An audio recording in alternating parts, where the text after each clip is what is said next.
ओम श्री परमात्मने नमः। ओम श्री गुरुभ्यो नमः। ओम श्री ऋषिभ्यो नमः।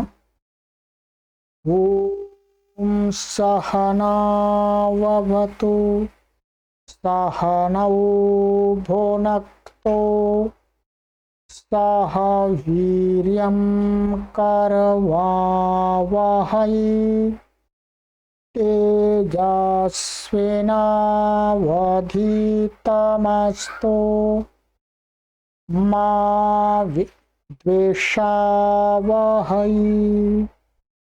ओम शांति शांति शांति।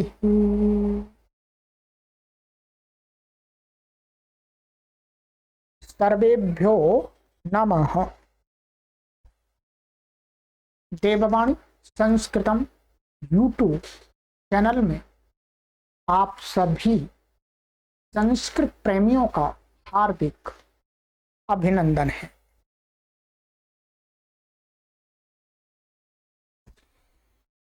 मित्रों, त्रैमासिक जो प्रारंभिक रचनानुवाद कौमुदी न्यू कोर्स, जो त्रैमासिक अर्थात लगभग 3 मास में हम इसको पढ़ेंगे। इस कोर्स की आज हम कक्षा संख्या 13 को पढ़ने जा रहे हैं, 13 को पढ़ने जा रहे हैं।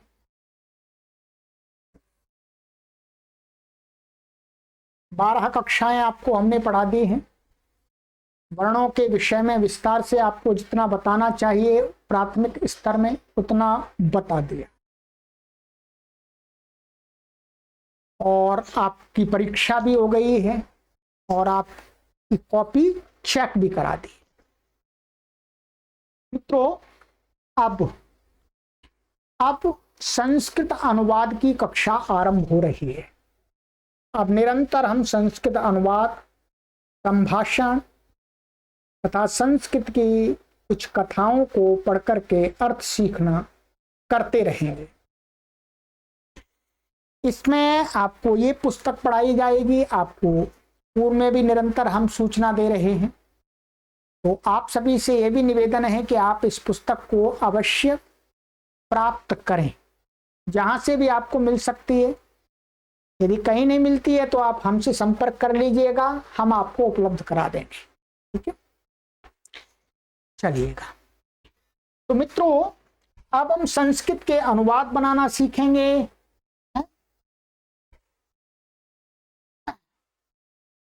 और इसके पुस्तक के अंदर जो अभ्यास दिए हैं उन अभ्यासों के माध्यम से सीखेंगे। कुछ मैं अपनी तरफ से भी इसमें जोड़ूंगा। ठीक है, चीजों को जो भी और ज्यादा अत्यंत उपयोगी मुझे प्रतीत होंगी आपके लिए, आपके शुद्ध संभाषण के हेतु तथा लेखन के हेतु, उन सभी चीजों को मैं इसमें और भी जोड़ूंगा। मित्रों, अनुवाद बनाने से पहले आपको मैं कुछ संस्कृत के अनुवादों में आपको कुछ पारिभाषिक शब्दों का ज्ञान होना आवश्यक है। क्या संस्कृत जब हम सीखते हैं तो उसमें कुछ पारिभाषिक शब्द होते हैं। यदि आप उन पारिभाषिक शब्दों का अर्थ नहीं जानेंगे तो मैं बोलता रहूंगा, डॉक्टर कपिल देव जी भी बताते रहेंगे, समझ में नहीं आएगा। तो मुख्य रूप से आज की कक्षा में मैं आपको जो अनुवाद बनाने के लिए और नियमों को पढ़ने के लिए जो आवश्यक विषय है, आवश्यक शब्द हैं, उनको मैं आज आपको पढ़ाऊंगा मुख्य रूप से। ठीक है, तो चलिएगा। आप सबसे पहले, क्योंकि आपको इस पुस्तक में नहीं मिलेंगे जो मैं बताने जा रहा हूं, आप एक अपनी कॉपी ले लीजिएगा, पेन ले लीजिएगा, उसमें लिख सकते हैं तो लिख लीजिएगा, अथवा वीडियो को बाद में दोबारा देख करके भी लिख सकते हैं। ठीक है, चलिए। तो आपके लिए आवश्यक जो निर्देश हैं उनको मैं आज आपको पढ़ा रहा हूं, ठीक है, ध्यान दें, बहुत महत्वपूर्ण बात है, ठीक है।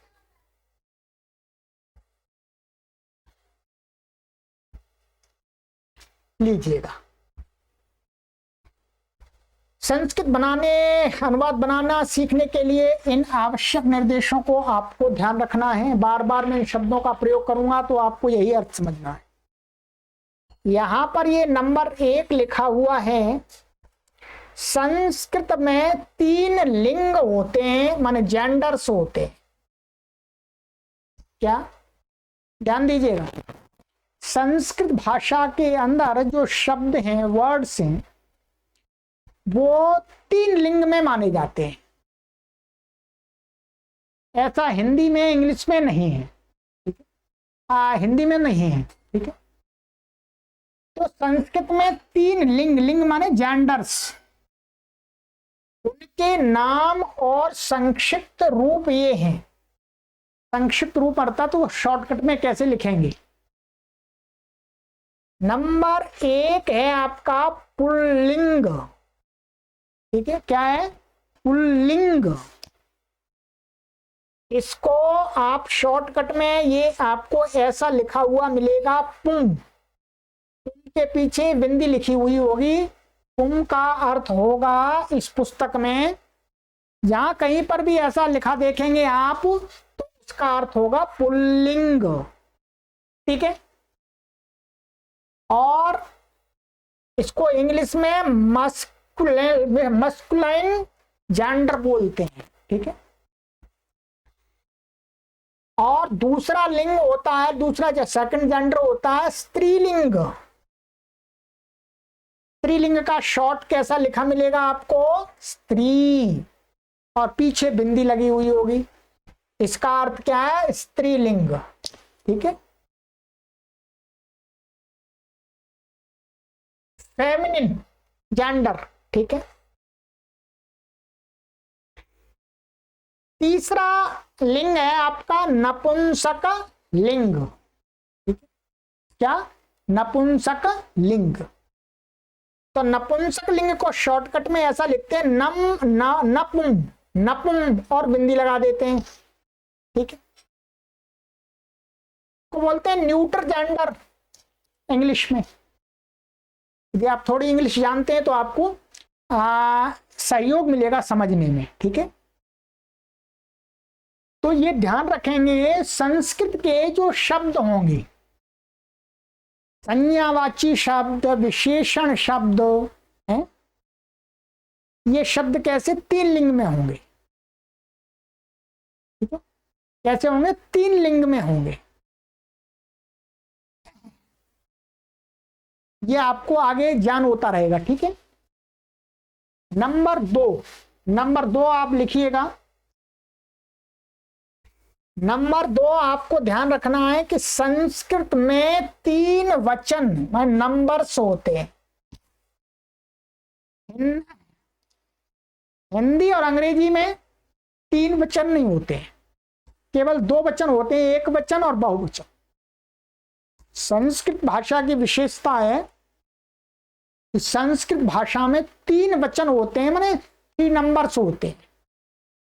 उनके नाम और संक्षिप्त रूप ये हैं, जैसे पहला है एक वचन बोलते हैं।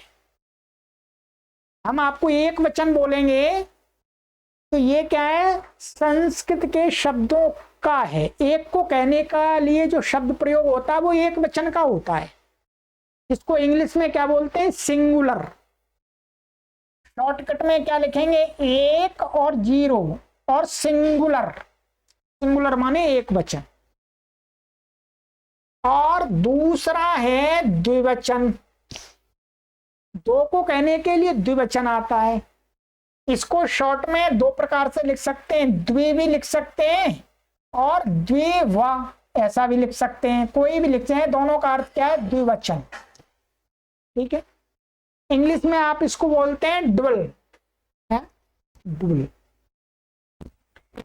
2 को जब कहना होता है द्विवचन आता है। और तीसरा है बाहुवचन। बहुवचन का शॉर्ट रूप है बाहु, और बिंदी लगा दी तो बाहु का अर्थ है बहुवचन, ठीक है। इसको बोलते हैं प्लूरल। इंग्लिश में क्या बोलते हैं इसको? प्लूरल। ध्यान रखना है आपको बहुत। जब मैं बोलूंगा एक वचन, तो एक वचन का अर्थ क्या होगा? जो बताया जा रहा है, माने वचन है ये शब्दों के। द्विवचन, बहुवचन, ये 3 वचन होते हैं। ठीक है। हिंदी में भी एक वचन होता है, बहुवचन होता है। हिंदी में 2 वचन नहीं होते। जैसे वह जाता है, वह जाता है, और यदि 2 व्यक्ति जाते हैं तो क्या बोलते हैं? वे 2 जाते हैं। क्रिया क्या है यहाँ पर? बहुवचन हैं। वे सब जाते हैं, हैं ही लग रहा है, जाते हैं। और एक के लिए जाता है ऐसा लग रहा है, जाती है या जाती हैं। ठीक है। तो क्रिया क्या है? 2, हिंदी में, इंग्लिश में, दूसरी भाषाओं में 2 वचन, द्विवचन नहीं है। ये माने सिंगुलर और प्लूरल है, डुअल नहीं है। चलिए अब आइएगा नंबर 3। नंबर 3 आपको ध्यान रखना है, ये विशेष। संस्कृत में 3 पुरुष माने पर्सन्स होते हैं। There are 3 persons in Sanskrit language. ठीक है। संस्कृत भाषा में कितने पुरुष होते हैं? 3। ये हिंदी में भी होते हैं, अंग्रेजी में भी होते हैं, सब भाषाओं में होते हैं। 3 पुरुष, पर्सन बोलते हैं। जैसे आप इंग्लिश में क्या बोलते हैं? First person, second person, third person. Sanskrit में इसको पुरुष बोलते हैं। क्या बोलते हैं? पुरुष। 3 कौन से हैं ये बता रहे हैं। उनके नाम और संक्षिप्त रूप ये हैं। नंबर 1 प्रथम पुरुष। प्रथम पुरुष बोलते हैं या अन्य पुरुष बोलते हैं। ठीक है। इसका शॉर्टकट रूप क्या होगा? प्र, 0 और पु। ये क्या है? प्रथम पुरुष। अथवा इसको ऐसा भी लिख सकते हैं, प्र और 0 माने प्रथम पुरुष। इंग्लिश में जिसे आप कहते हैं थर्ड पर्सन। थर्ड पर्सन को संस्कृत में क्या बोलते हैं? प्रथम पुरुष। और ये जो अन्य पुरुष बोलते हैं, ये वास्तव में हिंदी में से आया है। संस्कृत में प्रथम पुरुष ही बोलते हैं इसको। ठीक है। प्रथम पुरुष कौन होता है? प्रथम पुरुष होता है जब 2 व्यक्ति किसी तीसरे के विषय में बात करते हैं, तो वो तीसरा क्या होता है? थर्ड पर्सन होता है, प्रथम पुरुष होता है। ठीक है। और दूसरा होता है मध्यम पुरुष।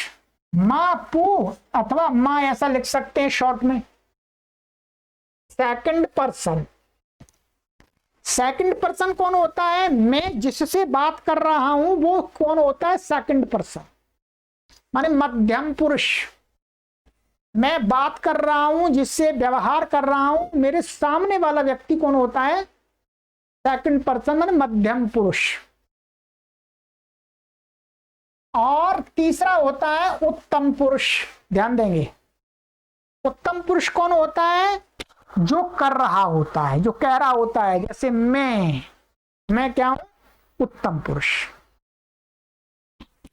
इसको ऊ और पू बिंदी करके लिखते हैं या ऊ लिखते हैं, दोनों का अर्थ क्या होता है? उत्तम पुरुष।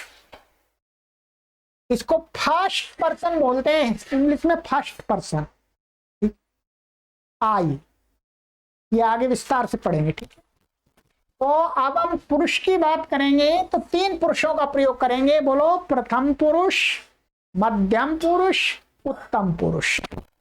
जब 2 व्यक्ति आपस में व्यवहार करते हैं तो उसमें क्या होता है?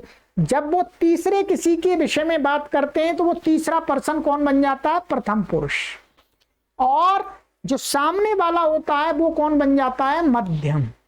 और स्वयं कौन बन जाता है? उत्तम पुरुष।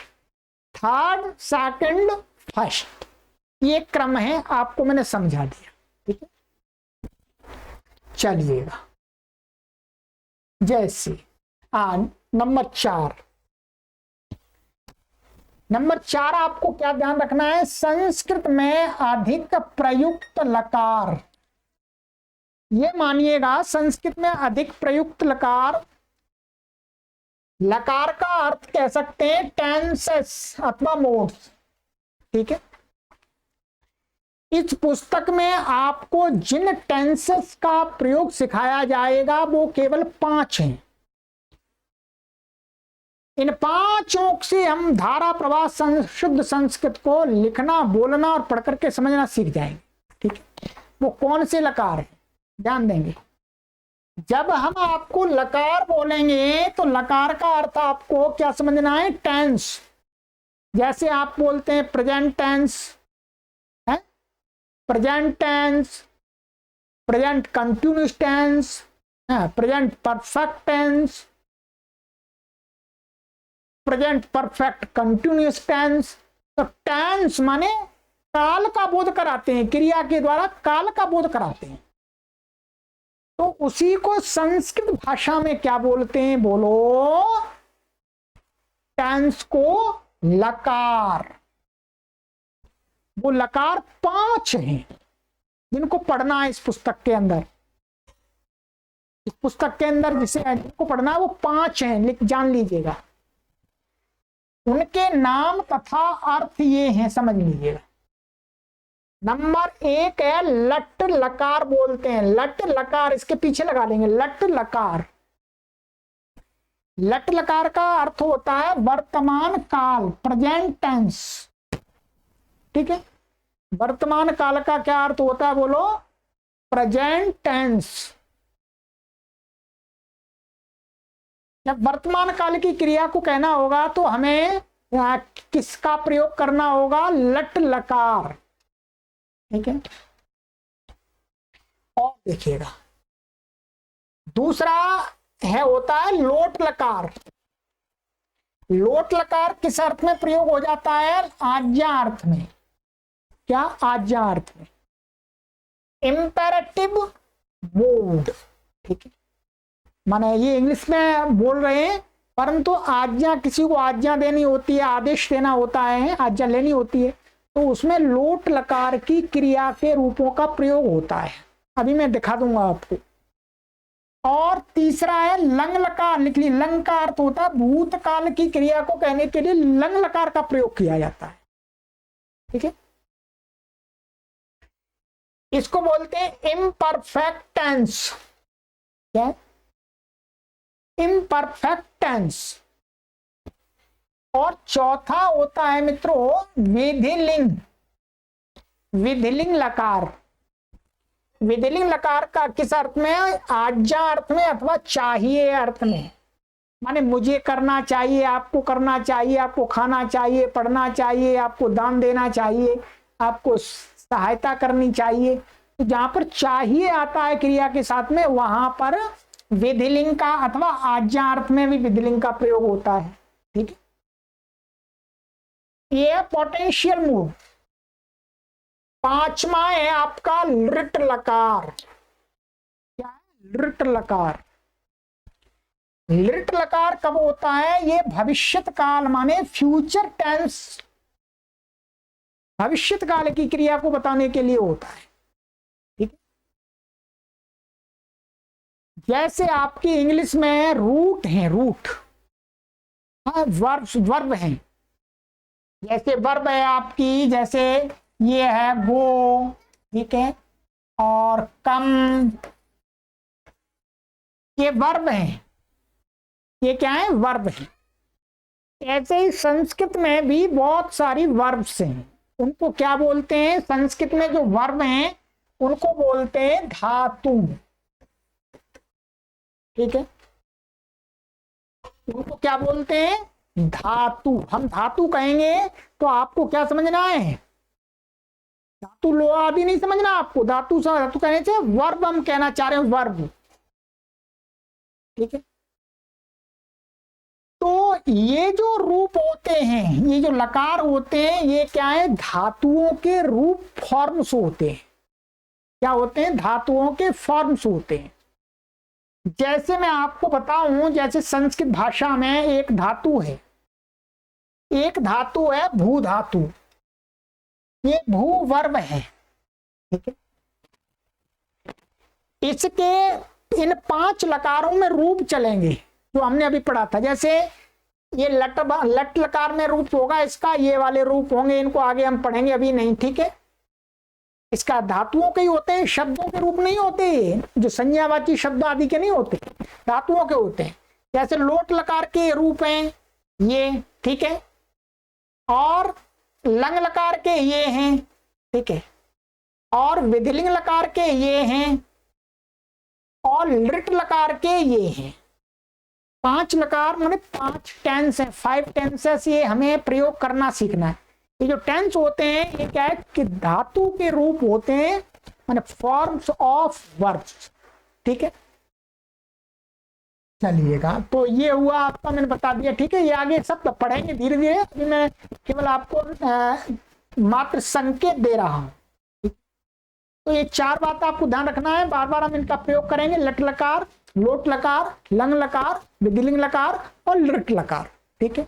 अब आपको अपने हिसाब से समझ लेना है। हम लंग बोल रहे हैं तो भूतकाल की क्रिया को कहना चाह रहे हैं, लट कह रहे हैं तो वर्तमान काल की क्रिया को कहना चाह रहे हैं, और हम लृट लकार कह रहे हैं तो भविष्यत काल की क्रिया को कहना चाह रहे हैं, हम लोट कह रहे हैं तो आज्ञा रूपी क्रिया को कहना चाह रहे हैं, और यदि हम विधिलिंग कह रहे हैं, विधिलिंग के रूपों का प्रयोग कर रहे हैं, तो क्या समझना है, बोलो, चाहिए, पोटेंशियल, ठीक है। चलिएगा, अब आ जाइएगा, ये तो हमने धातुओं के होते हैं। अब आपको विशेष क्या ध्यान रखना है, ये लीजिएगा। जो शब्द होते हैं संस्कृत भाषा में, शब्द तो आप जानते ही हैं। जैसे मेरा नाम क्या है, श्रवण कुमार, मानिएगा श्रवण रख लीजिएगा, मेरा नाम क्या है, श्रवण, ये नाम है। ये शब्द कैसा है, संज्ञावाची हो गया, नाम है। तो संस्कृत भाषा में इस श्रवण को 24 रूपों में प्रयोग किया जाता है। क्या संस्कृत भाषा में इस श्रवण शब्द के 24 फॉर्म्स होते हैं। अभी मैं दिखा दूं कौन से का कहां प्रयोग करना होगा, ये आगे नियमों में सीखेंगे। तो इन जो किसी भी शब्द माने जो संज्ञावाची क्रिया विशेषण आदि जो शब्द हैं, धातु नहीं, तो शब्द की बात कर रहा हूं मैं, ठीक है। तो इनका हमें 24 प्रकार का रूप मिलता है, ठीक है। उस 24 प्रकार के रूप को 8 भागों में बांट देते हैं। क्या 8 भागों में बांट देते हैं, 3-3 करके, 3-3 का एक भाग बना देते हैं, ठीक है। तो वही कह रहे हैं कि संस्कृत में 8 विभक्तियां माने कारक होते हैं। अभी प्रारंभ में आपको इसको समझना है कि कारक कह रहे हैं, पर आप ये समझिएगा विभक्तियां समझिएगा, ठीक है। क्योंकि आप में से कुछ लोग जानते होंगे थोड़ी बहुत संस्कृत, वो कहेंगे कि गुरुजी ठीक नहीं पढ़ा रहे, परंतु अभी हम प्राथमिक स्तर की संस्कृत भाषा को पढ़ा रहे हैं, इसलिए आप ऐसा कह सकते हैं कि 8 कारक, ठीक है, 8 विभक्तियां मानिएगा। कारक वास्तव में उतने नहीं है, आगे जानेंगे, ठीक है। उनके नाम, संक्षिप्त रूप और चिन्ह ये हैं, ठीक है। इस टेबल से आप समझ जाएंगे आराम से। देखिएगा, ये एक शब्द है आपके सामने मैं रख रहा हूं। भगवान श्री राम जी का नाम है राम। क्या नाम है, राम। राम शब्द को संस्कृत भाषा में 24 प्रकार से प्रयोग किया जाता है। जैसे देखिएगा, ये कितने हो गए हैं, 3, 3 दूनी 6, 3 त्रिका 9, 3 चौक 12, 3 पंजा 15, 3 संग 18, 3 सत्ते 21, 3 8 24, ठीक है। 3-3 है, पंक्ति है पूरे, ये 24 रूप हो गए आपके, 24 एक राम का। इनका 3-3 का जोड़ा बना लेते हैं, ये 3-3 का एक ग्रुप बना लेते हैं। ये कितने ग्रुप बन जाते हैं, 8 ग्रुप बन जाते हैं। कितने, 8 ग्रुप। इन ग्रुप के नाम रख देते हैं, ठीक है। इन ग्रुप के नाम रखे गए हैं संस्कृत भाषा में। उन नामों को आपको समझना है। हर बार नहीं बताएंगे कि इस ग्रुप का, हम बोलेंगे आपको ग्रुप का नाम ले देंगे तो आपको समझना है अच्छा ये वाला है, ये वाला है। ठीक, ये देखिए हम ग्रुप का नाम रख रहे हैं यहां पर, ये मानिएगा ये विभक्ति है। ठीक है, ये संक्षिप्त रूप है, इसको शॉर्टकट में ऐसे लिखेंगे इन शब्दों को। ठीक है, और ये कारक हैं, ये कारकों के नाम हैं। ठीक है, और ये चिन्ह है, माने हिंदी समझाने के लिए, माने क्योंकि हम हिंदी जानते हैं, क्या हिंदी जानते हैं, तो हिंदी में ये क्या है, ये एक तरह से विभक्तियां हैं, ये विभक्तियां हैं वास्तव में। ये शब्द के पीछे जुड़ते हैं और एक शब्द के बाद में जुड़ता है, वो बता देंगे आपको। ये जिसको बोलते हैं कारक को केस बोलते हैं इंग्लिश में, ये इंग्लिश में नाम दिए हैं। ठीक है, इंग्लिश में नाम दिए। अब देखिएगा उसी के जो राम शब्द के मैंने बताए थे उसके 24 रूपों को कैसे समझना है। जो पहले वाले 3 होते हैं उसको क्या बोलते हैं, प्रथमा विभक्ति, साथ में जोड़ लीजिए इसको, ऐसा बोलते हैं प्रथमा विभक्ति। द्वितीया, तृतीया, चतुर्थी, पंचमी, षष्ठी, सप्तमी, संबोधन। ठीक है, ये क्या है, क्रम से वहां पर जो पंक्तियां 8 पंक्तियां हैं, 8 पंक्तियों का नाम रख दिया। तो पहले वाले को प्रथमा विभक्ति बोलते हैं, दूसरे वाले को द्वितीय विभक्ति, तृतीय विभक्ति, चतुर्थी विभक्ति, पंचमी विभक्ति, षष्ठी विभक्ति, सप्तमी विभक्ति, संबोधन विभक्ति। ठीक है,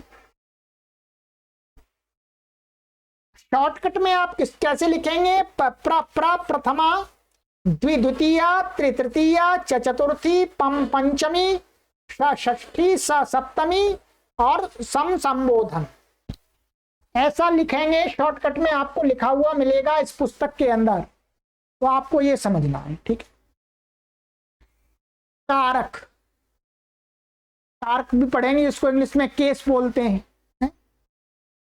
पहला कर्ता कारक होता है, दूसरा कर्म कारक होता है, तीसरा करण कारक होता है, चौथा संप्रदान कारक होता है, पांचवा अपादान कारक होता है,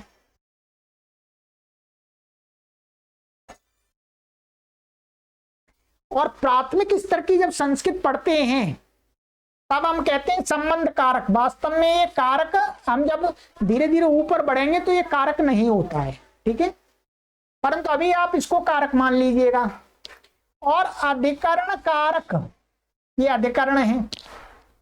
ठीक है, अधिकरण है, इनका अभी आपको अर्थ समझ में नहीं आएगा, अर्थ आपको धीरे धीरे जब पढ़ेंगे नियम तब समझ में आएगा। संबोधन, एक संबोधन होता है, दूर से बुलाने के लिए प्रयोग करते हैं। ठीक है, इनको हम कैसे पहचाने कि कौन सा कर्ता कारक है, कौन सा कर्म कारक है, कौन सा कर्ण कारक संस्कृत में, तो यहां पर ये विद्वान ने बताया कि आप हिंदी जानते हैं तो हिंदी में आप ऐसा कीजिएगा कि जिस शब्द के पीछे कुछ भी ना लगे, जिस शब्द के पीछे, मतलब वाक्य के अंदर जिस शब्द के पीछे कुछ ना जुड़े अथवा ने जुड़ जाए तो वो क्या होता है, कर्ता होता है। जैसे मानिएगा मैं आपको एक वाक्य लिख देता हूं यहां पर, राम जाता है, राम जाता है। अब क्या है, राम के पीछे कुछ लगा ही नहीं, इसलिए इस वाक्य में राम क्या है, सेंटेंस के अंदर कर्ता हो गया। ठीक है, और कहीं पर ने लग जाता है, जैसे हम यहां कहें राम ने खाया, तो यहां पर ने लग गया, तो खाना क्रिया का जो कर्ता है वो कौन है, राम है। तो कहा कि हिंदी में जहां ने लग जाए अथवा कुछ भी ना लगे जिस शब्द के पीछे, वो वाक्य का कर्ता मान लेते हैं। ठीक है, क्या मान लेते हैं? कर्ता। और जिसके पीछे, शब्द के पीछे को लगे, जैसे राम गांव को जाता है, तो गांव क्या हो गया? कर्म हो गया। ने से द्वारा, ने लग जाए, कर्ता के पीछे भी लगता है, परंतु कहीं ने जिसके पीछे लगता है, से लगता है, द्वारा लगता है। राम साइकिल से जाता है, साइकिल के द्वारा जाता है। ठीक है, तो इस प्रकार से जो होता है हिंदी में, जिसके पीछे ये लगते हैं वो कर्ण कारक बन जाता है संस्कृत में। और के लिए जिसके पीछे लगता है हिंदी में, वो क्या माना जाता है? संप्रदान कारक। और से जिसके पीछे लग जाए, केवल से ही लगे, तो वो अपादान कारक हो जाता है। का के की ऐसा कर दिया है, तो का की के होना चाहिए था, की पहले आना चाहिए। जिसके पीछे लगे वो संबंध बताता है। ठीक है, और मैं पर, जिस शब्द के पीछे मैं लग जाए अथवा पर लग जाए, उसको क्या बोलते हैं? अधिकरण। ठीक, और संबोधन माने ये शब्द क्या है? जिस शब्द के पहले लगे। ये वाले तो बाद में लग रहे थे, परंतु ये हे, आए, भो हो, जिस शब्द से पहले प्रयोग होते हैं, तो वो शब्द क्या माना जाता है? संबोधनवाची। ठीक है, इनको ही इंग्लिश में, आपने इंग्लिश सभी पढ़ते हैं वर्तमान काल में, इंग्लिश में यदि समझना हो तो इन कारकों को कैसे समझेंगे? Nominative case. नॉमिनेटिव केस का अर्थ हो गया कर्ता कारक। और ये एक्जेक्टिव केस। ठीक है, एक्जेक्टिव केस इसका अर्थ हो गया आपका कर्म कारक। और इंस्ट्रूमेंटल केस माने करण कारक हो गया। डेटिव केस का अर्थ हो गया संप्रदान कारक। अपलेटिव केस माने अपादान कारक हो गया। जेनेटिव केस का अर्थ हो गया संबंध। और लोकेटिव केस माने अधिकरण। और वोकेटिव केस माने संबोधन। ठीक है, बस इतना आप टेबल समझ लीजिएगा अभी। ठीक है, इसको रटना नहीं है आपको, ये मैं आपके हाथ जोड़ रहा हूं, इसको रटना नहीं है। ये बार बार हम इन शब्दों का प्रयोग करेंगे। कर्ता कारक, कर्म कारक है, कर्ण कारक, अधिकरण कारक, संप्रदान कारक, अपादान कारक, तो आपको समझना है।